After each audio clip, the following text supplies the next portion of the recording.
নেতা জনাব তারেক রহমান আমাদের সাথে সংযুক্ত হয়েছেন। শহীদ গোলাম রব্বানীর পরিবারের জন্য একটি আশ্রয়স্থল, একটি আবাসস্থল, একটি বাড়ি নির্মাণ করা হয়েছে। সেই বাড়িটি সেই পরিবারের মাঝে বুঝিয়ে দেবেন, বাড়ির চাবি বুঝিয়ে দেবেন আজকের এই প্রোগ্রামের প্রধান অতিথি আমাদের প্রিয় নেতা জনাব তারেক রহমান। এ পর্যায়ে শহীদ গোলাম রব্বানীর পরিবারকে মঞ্চের সামনে আসার জন্য অনুরোধ জানাচ্ছি। আমাদের মাঝে উপস্থিত হয়েছেন শহীদ গোলাম রব্বানীর স্ত্রী শাহনাজ বেগম, আমাদের মাঝে উপস্থিত হয়েছেন শহীদ গোলাম রব্বানীর বড় মেয়ে রৌনক জাহান রিক্তা, আমাদের মাঝে উপস্থিত হয়েছেন শহীদ গোলাম রব্বানীর মেজ মেয়ে রুমা আক্তার ইতি, আমাদের মাঝে উপস্থিত হয়েছেন শহীদ গোলাম রব্বানীর ছোট মেয়ে তাসলিম জান্নাত রিপা এবং শহীদ গোলাম রব্বানীর পরিবার তার মাতা উপস্থিত হয়েছেন। তাদের মাঝে আমাদের আজকের প্রধান অতিথির উদ্যোগে তার অনুমতি ক্রমে তার উপস্থিতিতে বাড়িটির চাবি বুঝিয়ে দেওয়া হচ্ছে। উপস্থিতি আমরা এই দৃশ্য দেখছি। আমাদের প্রিয় নেতা, আমাদের প্রিয় নেতা শুধু হাজার হাজার মাইল দূর থেকে আজকের এই প্রোগ্রামে সংযুক্ত হয়েছেন। আমাদের এই বীর সেনানীর পরিবারের কাছে চাবিটি বুঝিয়ে দিলেন। আমাদের প্রিয় নেতাকে ধন্যবাদ জানাই। এ পর্যায়ে আজকের এই গোলাম রব্বানীর পরিবার তাদের অনুভূতি জানাবেন।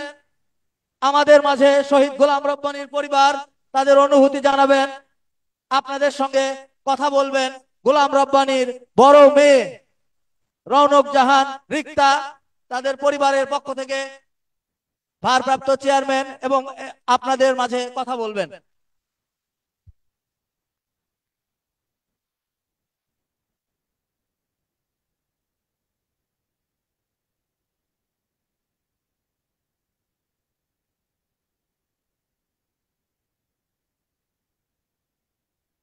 আসসালামু আলাইকুম।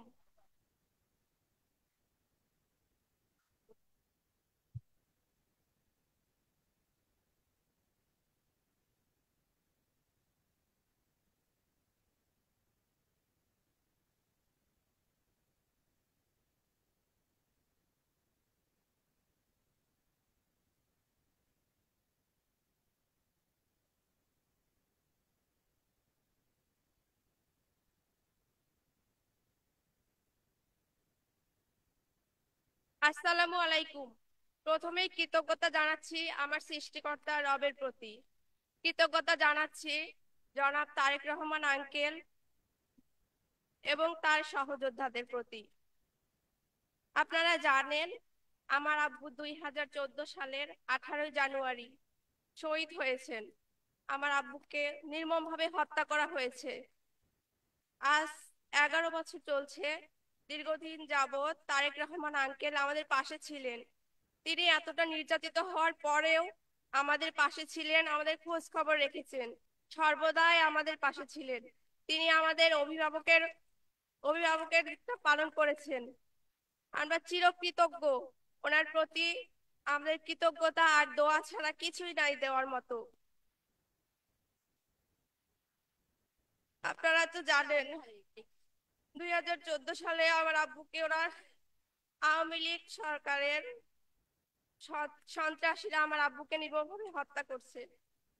আমাদের কাছ থেকে চিরদিনের জন্য আমার বাবাকে কেড়ে নিছে। আমাদের বাবাটা করে বন্ধ করে দিয়েছে চিরদিনের জন্য।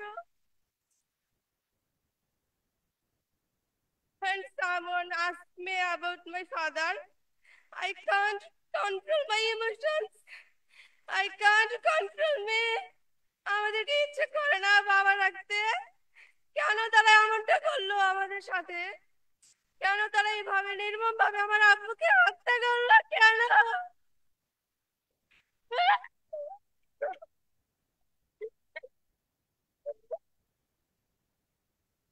আমি আমার আব্বুর হত্যার বিচার চাই। পুরো দেশবাসীর কাছে আমার একটাই দাবি, আমার আব্বুর হত্যার বিচার যেন হয়। আমি বিচার চাই আমার আব্বুর হত্যার। আসাদুজ্জামান নূর, উনি হচ্ছে মাস্টার মাইন্ডার আসাদুজ্জামান নূরের ফাঁসি চাই আমি। ফাঁসি চাই, ফাঁসি চাই। We want justice. আমরা সঠিক বিচার চাই, সঠিক বিচার চাই। আমি চাই জনাব তারেক রহমান আঙ্কেল উনি আমার আব্বুর স্মৃতি রক্ষার্থে যেন কোনো শিক্ষা প্রতিষ্ঠান বা কোনো হসপিটাল নির্মাণ করে, যেন মানুষ যেন নিউবর্ন নেশন যেন জানতে পারে আমার আব্বু কে ছিলেন, যিনি হচ্ছে দেশের জন্য, দেশের মানুষের জন্য আত্মবিসর্জন দিয়েছেন। আমি চাই সারা জীবন আমার আব্বু মানুষের মাঝে স্মৃতি হয়ে থাকতে পারে, সারা জীবন যেন চিরস্মরণীয় হয়ে থাকতে পারে। সবাই আমাদের জন্য দোয়া করবেন। তারেক রহমান আঙ্কেল আপনার ফ্যামিলির প্রতি, আপনার প্রতি অনেক অনেক দোয়া রইল। আমি আমার হৃদয়ের গভীর থেকে আপনার জন্য দোয়া করি। আপনি দেশে ফিরে আসুন আমাদের মাঝে, আমরা আপনাদের সাথে আছি। আপনারা আমাদের আমাদের সবসময় খেয়াল রাখবেন, আমরা আপনাদের সবসময় পাশে থাকব। আমরা সবাই মিলে নতুন একটা দেশ গড়ে তুলবো ইনশাআল্লাহ। প্রিয় উপস্থিতি, এ পর্যায়ে আপনাদের অপেক্ষার পালা শেষ। এ পর্যায়ে আপনাদের মাঝে বক্তব্য নিয়ে আসছেন আমাদের প্রাণপ্রিয় নেতা, আজকের এই অনুষ্ঠানের প্রধান অতিথি, বিএনপির ভারপ্রাপ্ত চেয়ারম্যান এবং আমরা বিএনপি পরিবার সংগঠনটির সম্মানিত পৃষ্ঠপোষক জনাব তারেক রহমান। জনাব তারেক রহমান। ধন্যবাদ।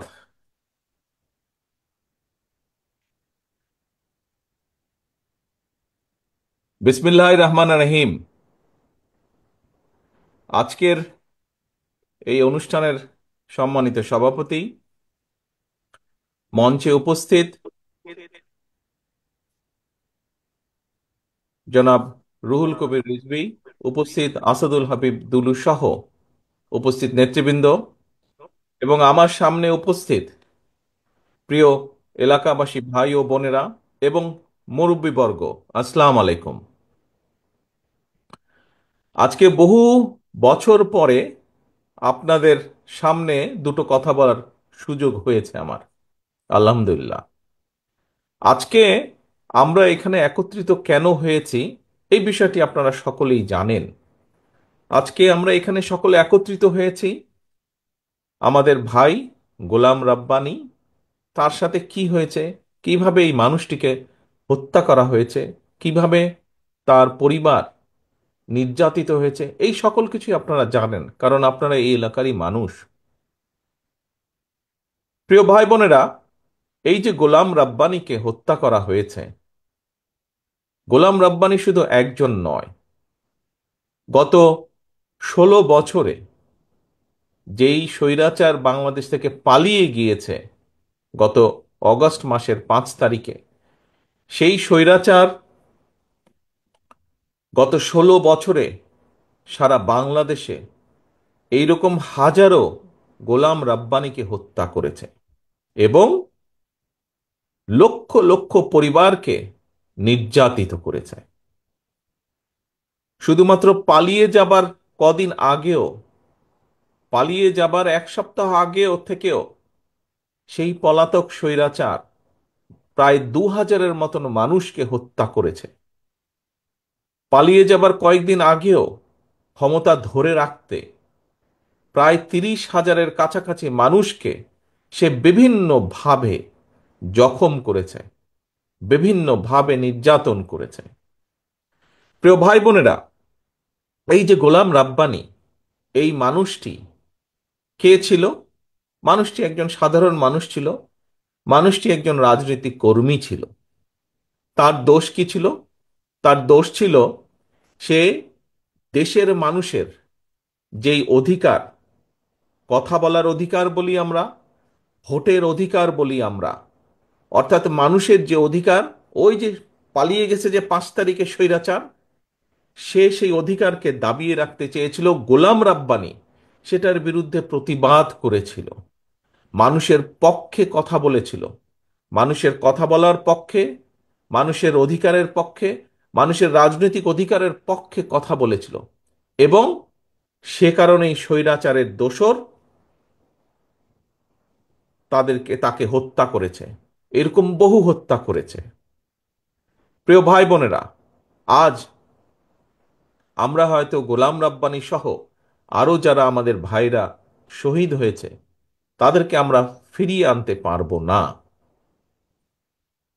যারা বিভিন্নভাবে ক্ষতিগ্রস্ত হয়েছেন, আমাদের যে সকল ভাইয়েরা বোনেরা ক্ষতিগ্রস্ত হয়েছেন, বিভিন্নভাবে পঙ্গুত্ব নির্যাতনের শিকার হয়েছেন, পঙ্গুত্ব বরণ করেছেন, তাদেরকে হয়তো চিকিৎসার মাধ্যমে আমরা কাউকে কাউকে সুস্থ করে সম্পূর্ণভাবে সুস্থ করতে পারবো, কাউকে কাউকে হয়তো কিছুটা হলেও আমরা সুস্থ করতে পারবো।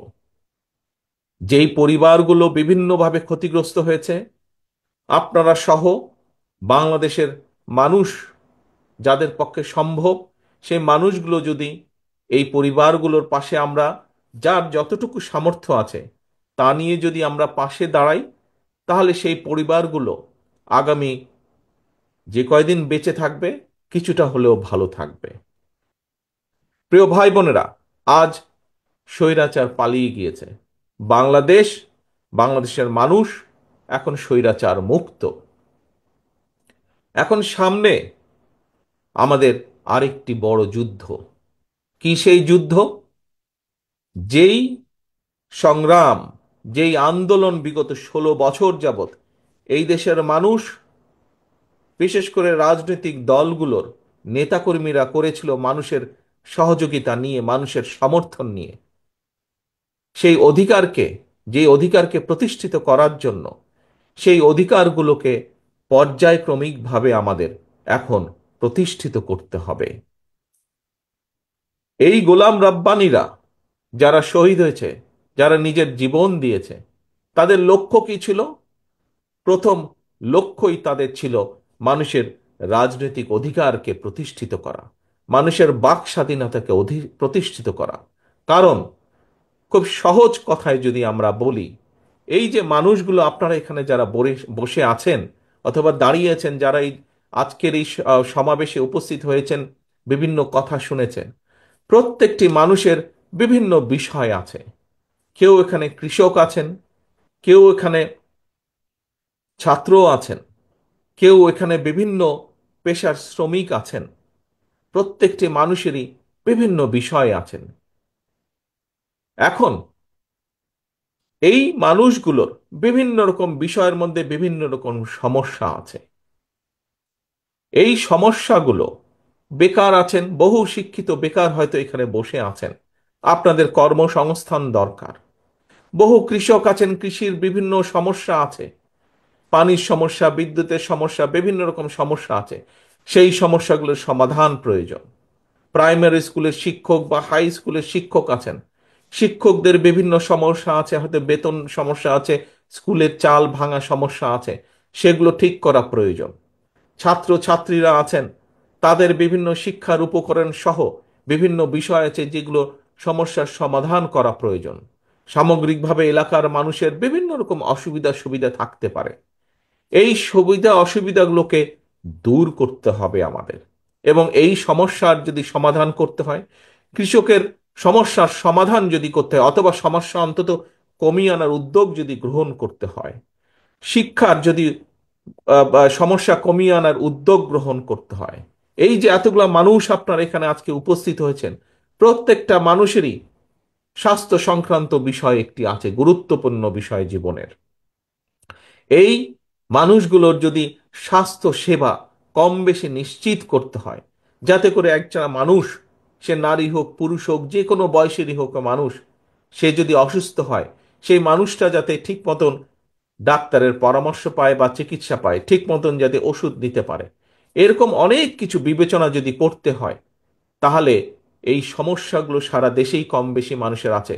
দেশের বহু সমস্যা আছে, এই সমস্যাগুলোর পর্যায়ক্রমিকভাবে আমাদের সমাধান করতে হবে।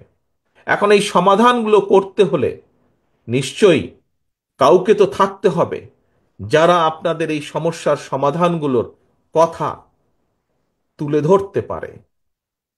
গোলাম রাব্বানীরা চেয়েছিল দেশে এমন একটি সিস্টেম দেশে থাকুক, এমন একটি ব্যবস্থা দেশে ধীরে ধীরে গড়ে উঠুক, যাতে করে আপনাদের সমস্যাগুলো, এলাকার মানুষের সমস্যা, সমগ্র দেশে গ্রামে গঞ্জে শহরে ছিটিয়ে থাকা হাজারো কোটি লক্ষ কোটি মানুষের যে সমস্যা, সেই সমস্যাগুলো নিয়ে যাতে কিছু মানুষ কথা বলতে পারে, এবং সরকার যাতে বাধ্য থাকে দেশের মানুষের সমস্যাগুলো, দেশের সমস্যাগুলো সমাধান করার।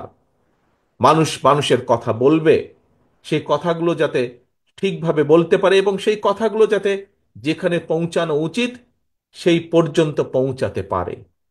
এই ব্যবস্থাটাই গোলাম রব্বানী সহ আরো হাজারো মানুষ যাদেরকে হত্যা করা হয়েছে, গোলাম রব্বানী সহ, গোলাম রব্বানীর পরিবার সহ আরো লক্ষ লক্ষ পরিবার যারা নির্যাতিত হয়েছে, সেই পরিবারগুলোর সদস্যগুলো, সেই পরিবারগুলো এই ব্যবস্থাটাই নিশ্চিত করতে চেয়েছিল, যাতে আমরা একটা দেশ গড়ে তুলতে পারি, যেই দেশে হয়তো মানুষের অভাব অভিযোগ কিছু দুঃখ কষ্ট থাকবে, কিন্তু সামগ্রিকভাবে সেই দেশের শিক্ষার্থীরা যাতে সঠিকভাবে শিক্ষা পায়।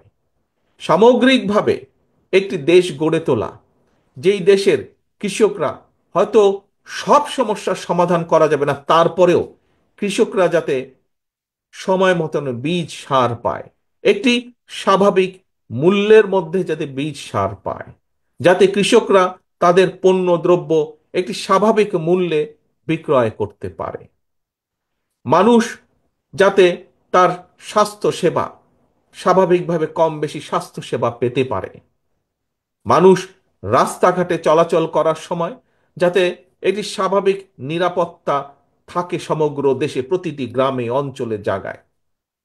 এইরকম একটি বাংলাদেশ আমরা গড়ে তুলতে চাই প্রিয় ভাই বোনেরা। গোলাম রাব্বানীরা তাই চেয়েছিল, সেই কথাগুলোই বলতে চেয়েছিল, কিন্তু সেদিনকার সেই স্বৈরাচার গোলাম রাব্বানীদের কথা বলতে দেয়নি, গোলাম রাব্বানীদের কথা শুনতে চায়নি। এ কারণেই তারা হাজার হাজার গোলাম রাব্বানীকে হত্যা করেছে, এ কারণেই তারা লক্ষ লক্ষ পরিবারকে নির্যাতিত করেছে। প্রিয় ভাই বোনেরা, আজ সময় এসেছে, পরিবর্তিত হয়েছে অবস্থা। স্বৈরাচার এই দেশ থেকে বিদায় হয়ে গিয়েছে, পালিয়ে গিয়েছে। যদিও যদিও স্বৈরাচারের প্রেতাত্মারা, অনেক সহযোগীরা এখনো এই দেশের আনাচে কানাচে লুকিয়ে আছে, তারা বিভিন্ন ষড়যন্ত্রের চেষ্টা করছে।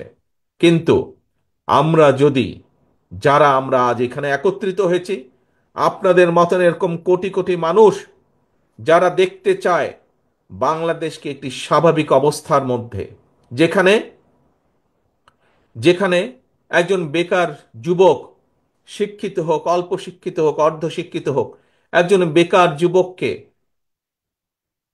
তার কর্মসংস্থানের জন্য বেশি বেগ পেতে হবে না, যেখানে শিক্ষার্থীকে তার শিক্ষার জন্য টেনশনে থাকতে হবে না, যেখানে রাতের বেলায় হোক দিনের বেলায় হোক মানুষ পথ দিয়ে হেঁটে যাবার সময় কম বেশি নিশ্চিন্তে নিরাপদে হেঁটে যেতে পারে। একটি স্বাভাবিক একজন মানুষ, সাধারণ মানুষ নিজের দেশ সম্পর্কে যা চিন্তা করে, যা কল্পনা করে, সেরকম একটি দেশ আমাদেরকে গড়ে তুলতে হবে। সেরকম একটি দেশ, আপনারা যদি সকলে একত্রিত থাকেন, আমরা যদি সকলে ঐক্যবদ্ধ থাকি, হ্যাঁ, দেশে বহু মানুষ আছে, বিভিন্ন জনের বুদ্ধিজীবী সহ বিভিন্ন জ্ঞানী ব্যক্তিবর্গ আছেন, বিভিন্ন শ্রেণী পেশার মানুষ আছেন, বিভিন্ন জন মানুষের বিভিন্ন মতামত আছে। আমরা সেই মতামতগুলো আলোচনা করব, সকলে সকলের মতামত উপস্থাপন করবেন, কিন্তু দিন শেষে যেই মতামতের পক্ষে সবচাইতে বেশি সমর্থন থাকবে, সেই মতামতের ভিত্তিতেই আমরা দেশকে গড়ে তুলব, দেশকে সামনের দিকে এগিয়ে নিয়ে যাব। আমাদের বিভিন্ন দলের মধ্যে হোক, বিভিন্ন মানুষের মধ্যেই হোক, মত পার্থক্য থাকতে পারে, কিন্তু আমাদেরকে খেয়াল রাখতে হবে যাতে সেই মতপার্থক্য এমন কোনো পর্যায়ে না পৌঁছায় যেখানে দেশ ক্ষতিগ্রস্ত হবে, দেশের মানুষ ক্ষতিগ্রস্ত হবে, যেখানে দেশের সামনে এগিয়ে যাওয়া বাধাগ্রস্ত হবে, যেখানে দেশের মানুষের স্বাভাবিক যে চাওয়া, সেই চাওয়াগুলো বাধাগ্রস্ত হবে। এমন কোনো পরিস্থিতির উদ্ভব যাতে না হয়, এই ব্যাপারে আমাদেরকে সতর্ক থাকতে হবে, আমাদেরকে সচেতন থাকতে হবে। প্রিয় ভাই বোনেরা, আজ এখানে আমরা উপস্থিত হয়েছি গোলাম রাব্বানীর পরিবারকে একটি বাসস্থান তৈরি করে দেওয়ার জন্য। গোলাম রাব্বানীর পরিবারের পাশে দাঁড়িয়েছি। আমি আগেই বলেছি, আপনারা নিজেরাও জানেন এই মুহূর্তে সারা বাংলাদেশে হাজারো গোলাম রাব্বানির পরিবারের মতন পরিবার আছে। আসুন, আমরা কি চাই আগামী দিনগুলোতে এইরকম আর কোনো গোলাম রাব্বানির জীবনে যা ঘটেছে এরকম কোনো ঘটনা ঘটুক? আমরা চাই না, আমি চাই না গোলাম রাব্বানির মতন কোনো, সে যেই দলেরই হোক না কেন, কোনো মানুষের ভাগ্য যাতে এইরকম না হয়, কোনো মানুষের ভাগ্য যেন গোলাম রাব্বানির মতন না হয়। আগামী দিনগুলোতে, বাংলাদেশের আগামী দিনগুলোতে আমরা আর গোলাম রাব্বানি এইরকম ভাগ্যবরণ করা মানুষ আমরা আর দেখতে চাই না। আমরা একটি স্বাভাবিক বাংলাদেশ চাই, আমরা একটি নিরাপদ বাংলাদেশ চাই, যেখানে মানুষ মানুষের পাশে দাঁড়াবে, মানুষ মানুষকে সহযোগিতা করবে, যেখানে মানুষের সমস্যার সমাধানের চেষ্টা করা হবে, যেখানে সাধারণ মানুষের অভাব অভিযোগ যেগুলো আছে সেগুলো সমাধানের উদ্যোগ গ্রহণ করবে সরকার। এইরকম একটি সরকার আমরা আগামী দিনের বাংলাদেশে গড়ে তুলতে চাই। প্রিয় ভাই বোনেরা, যদি আমাদের এরকম একটি সরকারকে গড়ে তুলতে হয়, যেই সরকার মানুষের বিপদে পাশে দাঁড়াবে, যেই সরকার দেশকে সামনে নিয়ে যাওয়ার জন্য কাজ করবে, তাহলে প্রিয় ভাই বোনেরা, বাংলাদেশের দলমত নির্বিশেষে প্রতিটি সাধারণ মানুষকে এগিয়ে আসতে হবে। এবং সমগ্র পৃথিবীতে আপনারা প্রায় দেখেন, টিভির পর্দায় দেখেন, পত্রপত্রিকায় দেখেন, বিদেশের অনেকগুলো দেশ, এই যে আমি যুক্তরাজ্যে আছি, এই দেশ সহ আরও যেই দেশগুলোকে, যাদেরকে আমরা উন্নত দেশ বলি, আমরা জানি যে এইসব দেশের সরকাররা জনগণের জন্য কাজ করে, জনগণের স্বাস্থ্যের জন্য কাজ করে, জনগণের শিক্ষা ব্যবস্থার জন্য কাজ করে, জনগণের নিরাপত্তার জন্য কাজ করে, নারীদের জন্য কাজ করে, শিশুদের জন্য কাজ করে, শ্রমিকদের পাশে দাঁড়ায়, শ্রমিকদের বিপদের সময় কৃষকদের পাশে দাঁড়ায়। এইসব দেশের সরকার একটি প্রক্রিয়ার মাধ্যমে তৈরি হয়। কি সেই প্রক্রিয়া? যেই দেশগুলোর দিকে আমরা তাকিয়ে থেকে, আহা, এই দেশগুলো কিভাবে নিজেদের দেশকে গড়ে তুলেছে, এইরকম যেই দেশগুলো আছে, সেই দেশগুলোতে একটি প্রক্রিয়া ফলো করা হয়, অনুসরণ করা হয়। সেই প্রক্রিয়াকে বলে নির্বাচন প্রক্রিয়া, গণতান্ত্রিক উপায় নির্বাচন প্রক্রিয়া। প্রিয় ভাই বোনেরা, বাংলাদেশে বাংলাদেশকে যদি আগামী দিনে নিয়ে যেতে হয়, তাহলে অবশ্যই বাংলাদেশকে গণতান্ত্রিক ব্যবস্থার মধ্যে ফিরিয়ে আনতে হবে। সেটি ইউনিয়ন পরিষদের নির্বাচন হোক, সেটি পৌরসভার নির্বাচন হোক, সেটি উপজেলা পর্যায়ের নির্বাচন হোক, সেটি সংসদ পর্যায়ের নির্বাচন হোক, সেটি মসজিদ কমিটির নির্বাচন হোক, সেটি কোনো প্রতিষ্ঠানের নির্বাচন হোক, কিন্তু নির্বাচন প্রক্রিয়ার ভেতরে বাংলাদেশকে ফিরিয়ে আনতে হবে। নির্বাচন প্রক্রিয়ার মধ্যে যদি আমরা বাংলাদেশকে ফিরিয়ে আনতে পারি এবং সেই যে কোনো মূল্যে সেই নির্বাচন প্রক্রিয়াকে আমাদের অব্যাহত রাখতে হবে বছরের পর বছর, যুগের পর যুগ, তাহলেই আমরা, এই যে আজকে আমার সামনে এতগুলো মানুষ, এই মানুষগুলোর মধ্যে থেকেই যোগ্য নেতৃত্ব বেরিয়ে আসবে, যোগ্য মানুষ বেরিয়ে আসবে। কেউ বেরিয়ে আসবে ইউনিয়ন পরিষদের মেম্বার অথবা ইউনিয়ন পরিষদের চেয়ারম্যান হিসাবে, কেউ হয়তো বেরিয়ে আসবে পৌরসভার চেয়ারম্যান হিসাবে, কেউ হয়তো বেরিয়ে আসবে উপজেলা চেয়ারম্যান হিসাবে, কেউ হয়তো বেরিয়ে আসবে সংসদ সদস্য হিসাবে। কিন্তু প্রকৃত মানুষের ভোটে যারা বেরিয়ে আসবে নির্বাচনের মাধ্যমে, সেই মানুষগুলো কাজ করবে মানুষের জন্য, সেই মানুষগুলো কথা বলবে তার এলাকার মানুষের জন্য, সেই মানুষগুলো কাজ করবে সামগ্রিকভাবে দেশের মানুষের জন্য, সামগ্রিকভাবে দেশের জন্য। প্রিয় ভাই বোনেরা, আসেন, আমরা আন্দোলন করেছি, সংগ্রাম করেছি, বহু মানুষ আত্মহতি দিয়েছে, এখন হচ্ছে, সামনের দিন হচ্ছে দেশ গড়ার পালা। যেই স্বৈরাচারের বিরুদ্ধে আমরা আন্দোলন করেছিলাম, এই দেশের সকল শ্রেণী পেশার মানুষ ঐক্যবদ্ধ হয়ে যেই স্বৈরাচারের বিরুদ্ধে আন্দোলন করেছে, সেই স্বৈরাচার পালিয়ে গিয়েছে, সেই স্বৈরাচার দেশ ছেড়ে পালিয়ে গিয়েছে। এখন সামনে হচ্ছে দেশ গড়ার সময়, এবং এই দেশকে যদি গড়তে হয়, দল মত নির্বিশেষে আমাদের সকলকে ঐক্যবদ্ধ হতে হবে। আমরা যদি ঐক্যবদ্ধ থাকতে পারি, আমরা যদি দৃঢ়ভাবে প্রতিজ্ঞ থাকতে পারি, তাহলেই এই দেশকে আমরা সামনের দিকে নিয়ে যেতে পারবো। বহু কাজ বাকি সামনে, প্রিয় ভাই বোনেরা, সামনে বহু কাজ বাকি। এই দেশে ফসলের উৎপাদন বাড়াতে হবে, এই দেশে খাল খনন করতে হবে, এই দেশের বন্যা ব্যবস্থা দূর করতে হবে, এই দেশের শিক্ষা ব্যবস্থাকে ঠিকভাবে ঢেলে সাজাতে হবে, এই দেশে যুবক যারা আছে, বেকার যুবক যারা আছে, তাদের কর্মসংস্থানের ব্যবস্থা করতে হবে, এই দেশে মিল ফ্যাক্টরি গড়ে তুলতে হবে, বহু রাস্তাঘাট ভাঙা আছে সেগুলো ঠিক করতে হবে। বহু কাজ বাকি আছে, এই দেশের মানুষের স্বাস্থ্য সেবা গড়ে তুলতে হবে। এই দেশে সেই জন্যই আমরা বলেছি যে আমরা হেলথ কার্ড দিতে চাই। এই দেশের গ্রামীণ পরিবারগুলোকে, প্রান্তিক মানুষের পরিবার, কৃষক সহ সকলকে একটি অবস্থার মধ্যে আনতে হবে যেখানে কৃষক টাইম মতন তার সহযোগিতা পাবে রাষ্ট্রের পক্ষ থেকে। আমরা এই পরিকল্পনাগুলো করেছি। সেই জন্যই এর আগে দেখেছেন এখানে বক্তারা বলেছেন যে আমরা দেশের মানুষের সামনে 31 দফা নামে 31টা দফা দিয়েছি। নিশ্চয়ই এই 31 দফার কথা কম বেশি আপনারা শুনেছেন, শুনেছেন না আপনারা? 31 দফার কথা, 31 দফার কথা আপনারা শুনেছেন। এই 31 দফার মাধ্যমে আমরা বলেছি যে আমরা কিভাবে বিভিন্ন পর্যায়ে বিভিন্ন শ্রেণী পেশার মানুষের পাশে আমরা দাঁড়াতে চাই, যদি আমরা ইনশাল্লাহ আল্লাহর রহমতে বাংলাদেশের মানুষের সমর্থন নিয়ে বিএনপি সরকার গঠন করতে পারে। প্রিয় ভাই বোনেরা, একটি কথা আপনাদের সামনে আমি আবার বলে দিতে চাই, আগে যেভাবে বলেছি, বিএনপি সকল সময় দেশের মানুষের সাথে ছিল। বিএনপির সবচেয়ে বড় শক্তি জনগণ। এই জনগণের সাথে বিএনপি থাকতে চায়। বিএনপি যখনই সুযোগ পেয়েছে অতীতে, প্রতিবার আপনারা দেখেছেন কিভাবে বিএনপি আপনাদের পাশে থাকার চেষ্টা করেছে। হয়তো আমরা সকল সময় 100% সফল হতে পারিনি বিভিন্ন কারণে, কিন্তু আমরা কখনো জনগণের পাশ ছাড়িনি।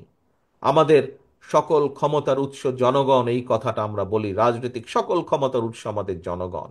আমরা সকল সময় চেষ্টা করি জনগণের পাশে থাকতে, জনগণের পাশে থেকে জনগণকে পাশে রাখতে। কাজে প্রিয় ভাই বোনেরা, আসুন আজকে আমরা এখানে প্রতিজ্ঞা গ্রহণ করি। আজকে এই যে আমরা গোলাম রাব্বানীর পরিবারের কে একটি ঘর তুলে দিলাম, আমরা প্রতিজ্ঞা করি যে বাংলাদেশে আমরা আর গোলাম রাব্বানীর যা হয়েছে, তার সাথে যা করা হয়েছে, তাকে যেভাবে হত্যা করা হয়েছে, এইরকম হত্যাকাণ্ড আমরা বাংলাদেশে ইনশাল্লাহ আর ভবিষ্যতে দেখতে চাই না। আমরা চাই না আর কোনো পরিবার এই দুঃখ কষ্টের মধ্যে দিয়ে যাক। আমরা চাই বাংলাদেশকে সামনের দিকে এগিয়ে নেওয়ার যাওয়ার জন্য।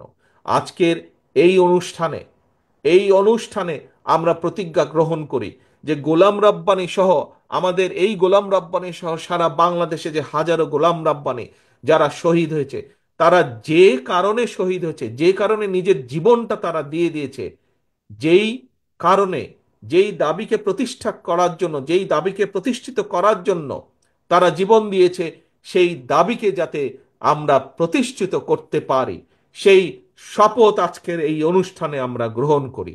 এবং সেই শপথ গ্রহণ করার মাধ্যমেই আজকে আমরা এখান থেকে যে যার ঘরে ফিরে যাব। আসুন আজকে আমাদের এই অনুষ্ঠানের শপথ হোক, গোলাম রাব্বানী সহ হাজারো গোলাম রাব্বানী যেই মানুষের অধিকার প্রতিষ্ঠিত করার জন্য নিজের জীবনকে উৎসর্গ করেছে, ইনশাল্লাহ আমাদের জীবনের শেষ দিন পর্যন্ত আমাদের চেষ্টা অব্যাহত থাকবে এই দেশে, বাংলাদেশের মানুষের অধিকারকে প্রতিষ্ঠিত করার জন্য। প্রিয় ভাই বোনেরা, এই বক্তব্য রেখে আমি আপনাদের কাছ থেকে ইনশাল্লাহ বিদায় নিচ্ছি। দোয়া করবেন যাতে আমি দ্রুত আপনাদের মাঝে ফিরে আসতে পারি।